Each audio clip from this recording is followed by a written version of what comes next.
Bonjour, mademoiselle. Bonjour, monsieur. Ça va bien, mademoiselle? À la grâce de Dieu, oui. Quand je suis parti, il n'y a pas cette sécheresse-là. Une véritable malédiction à l'heure qu'il est. Tu parles du temps longtemps comme si tu étais déjà un homme d'âge. Oh, il y a longtemps que j'ai quitté le pays. Attends, à part que ça fera 15 ans. 15 ans que j'ai passé avant-hier. 15 ans à vu tomber la canne tous les jours. Tous les jours, de lever du soleil à la bruine du soir. Jésus, Marie à la Sainte Vierge.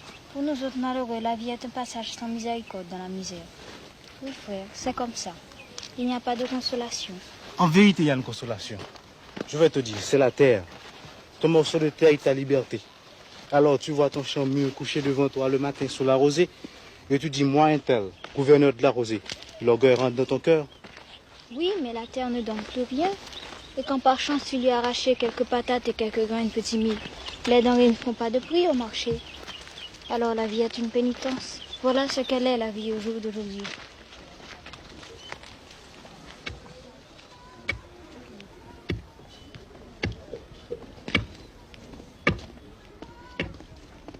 Comment c'est Delia? Bonjour.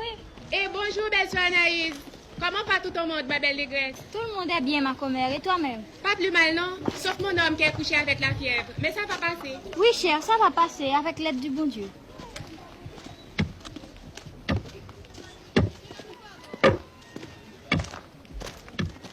Alors ton nom c'est Anaïs? Oui, Anaïs, c'est mon nom. Moi-même on m'appelle Manuel. C'est ici que je reste. Moi-même je ne vais pas loin non plus.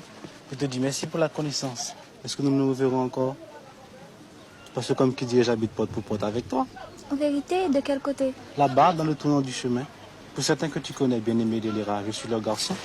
Et qu'est-ce pas ça?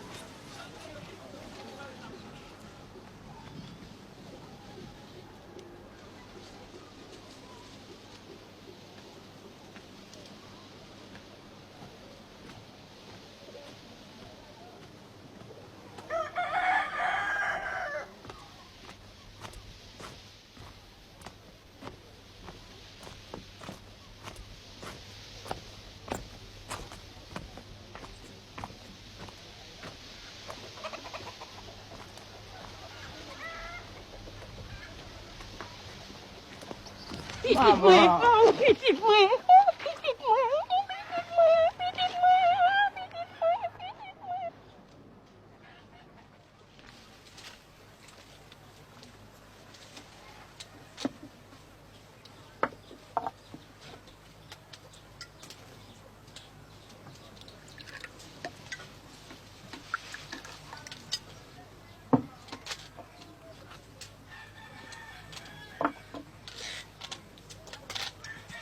Merci maman, c'est un bon clairin. Je vais prévenir le voisinage.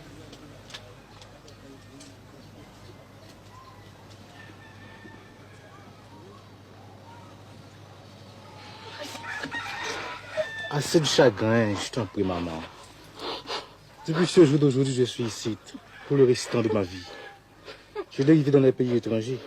J'ai vu la misère face à face. Mais je me suis débattu avec l'existence pour retrouver le chemin de ma terre. C'est pour toujours. Assieds-toi, je t'en prie, maman.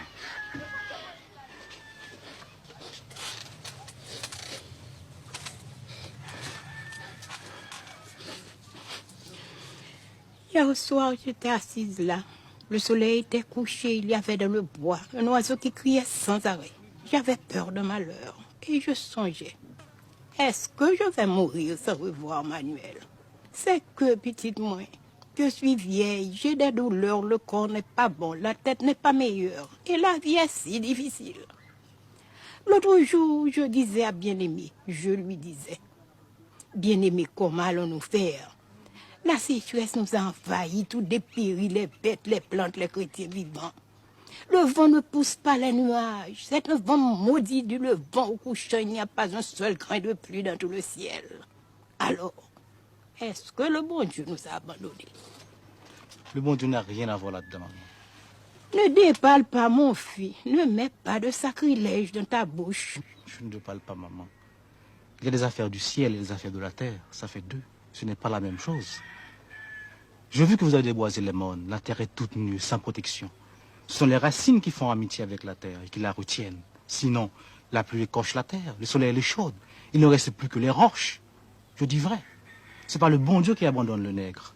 C'est le nègre qui abandonne la terre. Et il reçoit sa punition, la misère, la sécheresse, la désolation. Je ne veux plus t'entendre. Tes paroles ressemblent à la vérité. Et la vérité est peut-être un péché.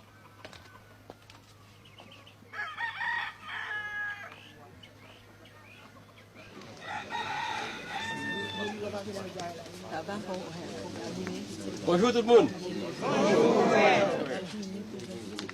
Bonjour cousin. Le tonnerre me fend en deux si tu n'es pas un nègre bien planté. C'est un nègre bien campé. Oh, dans le temps de ma jeunesse, l'âge m'a rabougri, mais je le dépassais d'une tête. Oh. Attention, non. Ah non.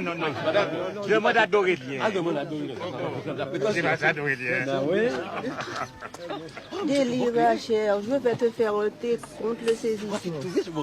Bien piqué. Machine tout ensemble. Bon, on dit comme ça que dans ce pays d'Antilla, ils parlent une autre langue que nous autres, comme qui dirait un jargon. Est-ce que tu la parles, cette langue-là? Pour sûr. Et moi aussi. J'ai traversé plusieurs fois la frontière. Ces Dominicains-là, ce sont des gens comme nous-mêmes, sauf qu'ils ont la peau plus rouge que les nègres d'Haïti, et leurs femmes, ce sont des mulâtresses à grande crinière. J'ai connu une de ces bougresses. Elle était bien grasse, pour dire la vérité. Question de comparaison avec les femmes d'ici, rien ne lui manquait. Elle avait de tout et de bonne qualité. Je pourrais faire un serment, mais Destine me cuira après. Destine chérie, c'est pas la langue qui compte, non, c'est le reste. Tu peux me croire. Je ne suis pas ta chérie. Tu es un vagabond, homme sans aveu. Bon, je vais te demander encore. Est-ce qu'ils en ont de l'eau? Encore tu t'es verrou. L'eau coule d'un bout à l'autre des plantations. Et c'est une belle canne qui pousse là. Le plus grand rendement de notre canne créole. Tu pourrais marcher d'ici à la ville sans rien voir d'autre que la canne. La canne de tous côtés. Tu dis alors qu'ils ont de l'eau? Et à qui elle est toute cette eau? À un blanc américain, Mr. Wilson qui s'appelle. Et l'usine aussi. Tous ces environs, c'est sa propriété. Alors, des habitants? Il y a des habitants comme nous? Tu veux dire avec une portion de terre, la volaille et quelques bêtes à cône? Non. Seulement des travailleurs pour couper la canne à temps et temps. Ils n'ont pas une poignée de terre, pas une goutte d'eau. Tous travaillent pour Mr. Wilson. Ah. Si le travail était une bonne chose, il y a longtemps que les riches l'auraient accaparé. J'ai laissé des mille et des mille Haïtiens du côté antillais. Ils vivent et ils meurent comme des chiens. Mata un haïtiano par un perro. Tu es un haïtien ou tu es un chien, c'est la même chose. Voilà ce qu'ils disent les hommes de la police rurale, les vraies bêtes féroces. C'est une insolenceté.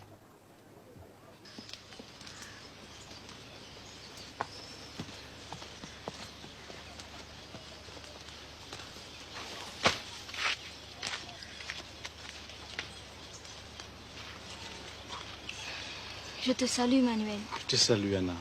Alors tu es venue? Je suis venue, tu vois, mais je n'aurais pas dû. Toute la nuit, j'ai lutté. Toute la nuit, j'ai dit non. Mais au matin, je me suis levée au chant du coq. Et j'ai été au bout pour avoir une raison de sortir. Et tu as une bonne vente au marché? Adieu, mon frère. Quelques mesures de maïs, c'est tout. Manuel, oh, Je t'écoute, oui, Anna. je suis une négresse sérieuse, oui, tu sais. Aucun garçon ne m'a touchée. Je suis venue parce que je suis sûre que tu ne seras pas abusant. Pourquoi que j'ai confiance en toi? Pourquoi que j'écoute tes paroles? La confiance, ça vient tout naturel et tout vrai. Avec un regard, ça suffit pour savoir la vérité ou la menterie. Depuis le premier jour, tu m'entends, Anna? Depuis le premier jour, je savais que tu n'avais pas de fausseté, que tout était clair en toi, et propre comme une source, comme la lumière de tes yeux. Ne commence pas avec les galanteries, ça ne sert à rien et ce n'est pas nécessaire. Moi aussi, après notre rencontre sur la route, je me disais en moi-même, il n'est pas comme les autres et il a l'air bien sincère. Mais quel mot il parle. Jésus, Marie-Joseph, c'est trop savant pour l'entendement du mari. Ne commence pas avec le compliment, ça ne sert à rien, ce n'est pas nécessaire. Tu ris comme la toute réelle. Et je vais m'envoler comme elle si tu continues tes flatteries.